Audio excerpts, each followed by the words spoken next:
Assalamu alaykum, kanalıma hoş geldiniz. Ocağın 5'i nait tezkirinliğe yer bulupmu çay ve tamaklarını teşvik etiş bilen nait tez dağ tutup oldu. Biz bugün ocağın közünü təbii ve adli usulda tazlayımız. Aval ocağın közlerini çıkarıp bir qaça yaki das qilib alımız.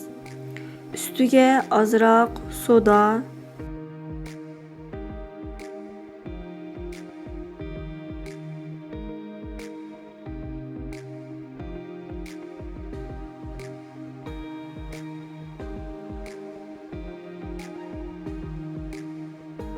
limon tuzu,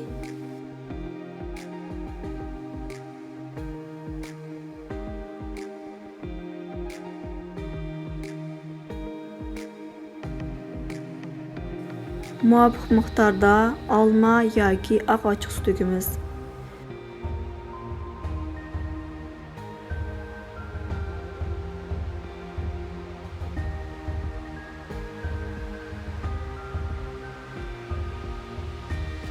Üstüge qaynoq suvni qo'yib, yarım saat turg'izib qo'yamiz.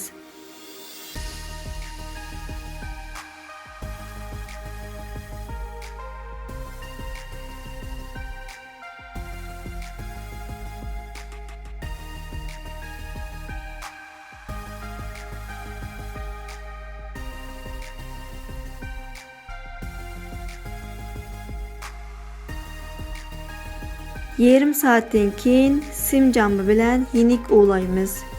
Körüynüңlardek bu cahil dağlar çıkışqa başladı.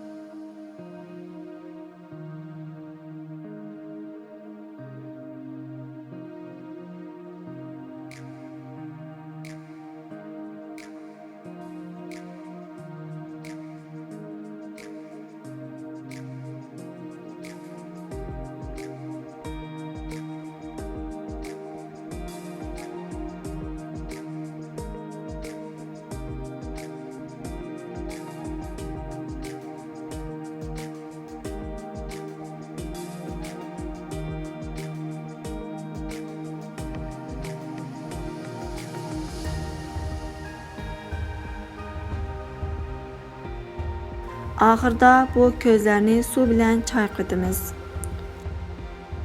Körgünələr üçün rəhmət, aman bulunlar.